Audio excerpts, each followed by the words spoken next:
سنوکر تنها یک بازی نیست. تمرین ذهن، انضباط، دقت و آرامش است.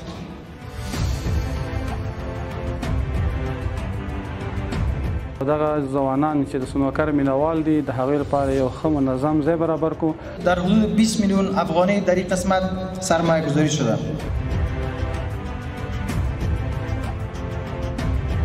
ما شاهد افتتاح یک سنوکر کلب که مجهز با وسایل مدرن با معیارهای بین‌المللی است شاهد از هستیم.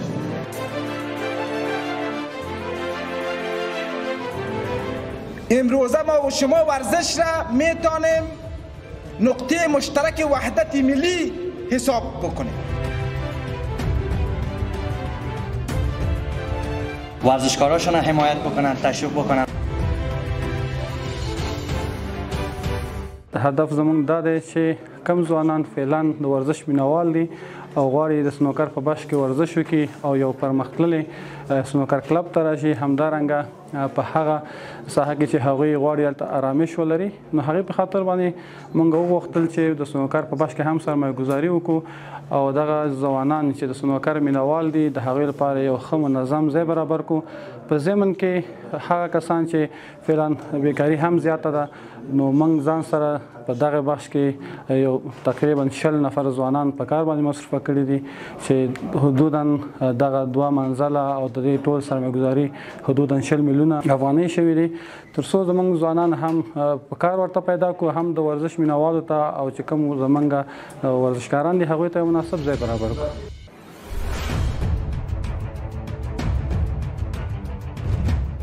گروپ کمپانی های غیرنای از 1.5 دهه به این طرف در عرصه های مختلف هم در عرصه سکتور صنعت، تجارت، عرصه تحصیلات عالی، در عرصه ورزش، اینا بیشتر از 1.5 دهه فعالیت مؤثر و فعالانه داشته است. خصوصا در قسمت صنعت گروپ کمپانی های غیرنای فابریکه پروسس سنگ لاجورد راه اندازی کرده که انشالله انقریب ما و شما شاهد افتتاح فابریکه خواهیم بود و از طریق فابریکه انشالله محصولات که اساسش سنگ و سنگ‌های قیمتی و نیمه قیمتی است و از این طریق ما میتونیم تولیدات داخلی افغانستان انشالله در سطح منطقه و جهان به معرفی بگیریم، خصوصا تولیداتی که افغانستان از حیث داشتن سنگ‌های قیمتی و نیمه قیمتی خصوصا سنگ لاجورد از مزیت خوب اقتصادی و تجارتی برخوردار است. به همین ترتیب گروپ کمپانی‌های غیرنای در عرصه حمایت از صنعت و صنعتکار و متشبث برنامه و یا پلتفرم سرمایه‌گذاری تحت عنوان آیدیا لانچ راه اندازی کرد که خوشبختانه فصل اول از این برنامه با موفقیت خاتمه یافت و این فصلی برنامه سبب شد که بر ده‌ها جوان زمینه یا فرصت شغلی مساعد شوند و چندین متشبثی که با کمبود پول یا سرمایه مواجه بود اینا مورد حمایت قرار گرفتن و الحمدلله که مصدر خدمت بر جامعه قرار دارند. به همین ترتیب گروپ کمپانی‌های غیرنای در عرصه تحصیلات عالی مشوق تعلیم و تحصیل بوده و با بزرگترین مراکز فکری افغانستان که پنتون کابل باشه و پنتون پلی‌تکنیک باشه موافقتنامه‌های را منعقد ساخته و بر ده‌ها جوان و دانشجوی افغانستان فرصت کارآموزی را مساعد ساخته، فرصت کارهای عملی را مساعد ساخته و همچنین برنامه‌هایی است که چطور میتونیم تجربه بیشتر از 1.5 دهه در عرصه‌های مختلف این فابریکات داشته این را ببریم به مراکز علمی و در اوج انتقال بدیم. به همین ترتیب در عرصه خیریه با ایجاد بنیاد غیرنای یا غیرنای فاندیشن دست یتیم بیچاره مظلوم و در وقایع خاط و وقایعی که به کمک عاجل نیاز داشته در این عرصه انشالله فعالیت ها بوده و جریان داشته. به همین ترتیب خصوصا در عرصه ورزش در سالیان متمادی به ده‌ها ورزشکار توسط گروپ کمپانی‌های غیرنای مورد حمایت سپورت و اسپانسر قرار گرفته که با این اسپانسر و این حمایت ها این ورزشکارای ما افتخار و مدال های بسیار زیادی را بردن. حضار گرامی، امروز به ادامه همو توسعه و سازندگی ما شاهد افتتاح یک سنوکر کلب که مجهز با وسایل مدرن با معیارهای بین‌المللی است شاهد از هستیم. به ادامه همو فعالیت ها، همو همکاری ها و همو تعهدی که بوده به ادامه همو این سنوکر کلب در حقیقت افتتاح میشه. در حقیقت یک نوع تعهد است، تعهد مبنی بر حمایت، تداوم حمایت از سکتور ورزش، حمایت از ورزش و حمایت از ورزشکاران افغانستان. با باور ما افتتاح این مجمع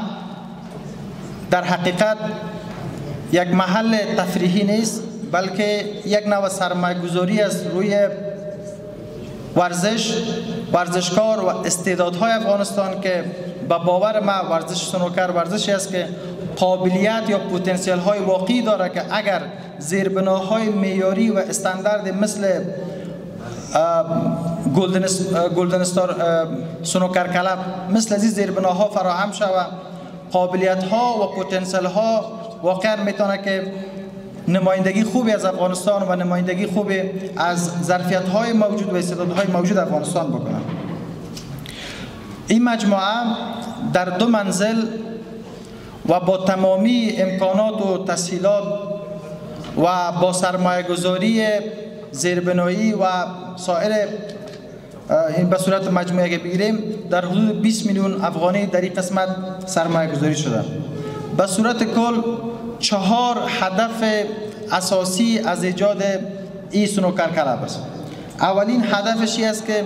این یک مکان معیاری استاندارد برای تمرین و برای رقابت ورزشکارای این عرصه باشد. دوم، گشایش و فعالیت سنوکر کلب گلدن استار در حقیقت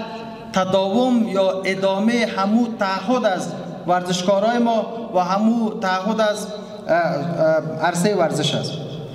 سوم، تمنا، امید و هدف دیگه ما این است که این مرکز بتواند در شناسایی، افزایش و در معرفی استعدادهای واقعی افغانستان در رقابت‌های ملی و بین‌المللی سبب شود. و چهارم، هدف از گشایش و افتتاح مرکزی است که ما این پیام برسانیم که در همچون شرایط نیز میتوانیم کار کنیم، میتوانیم فرصت ایجاد کنیم و میتوانیم که برای افغانستان و برای آینده افغانستان امید خلق کنیم. حضار گرامی، به باور ما این مرکز انشالله بتونه زمینه پرورش، تقویت و افزایش مهارت‌ها و یک زیربنای کافی و زیربنای لازم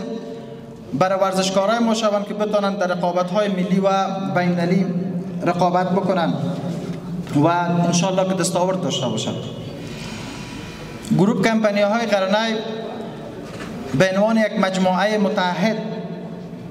باور دارد که ورزش خصوصا سنوکر یک سرگرمی نیست، در حقیقت فرهنگ است، یک مسیر رشد است و حتی به جسارت میتونیم بگوییم که از طریق سنوکر دستاورد و افتخارآوری در سنوکر ما میتونیم قدرت نرم ملی خود چی در بین کشورهای منطقه چی در سطح جهان به نمایش بگذاریم.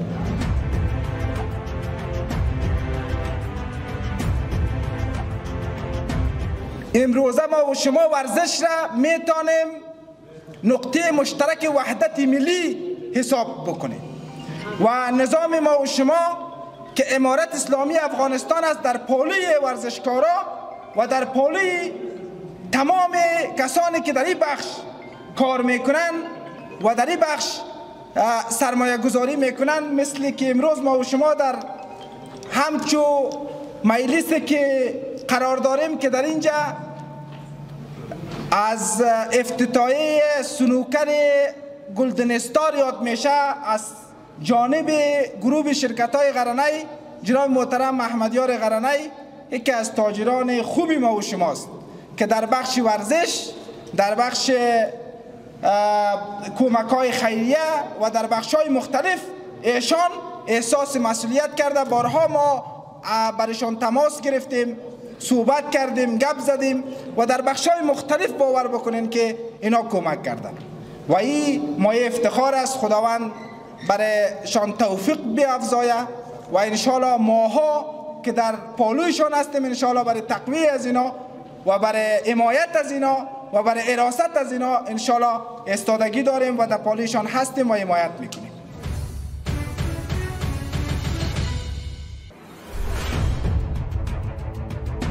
همه تجارای ما بیاین در افغانستان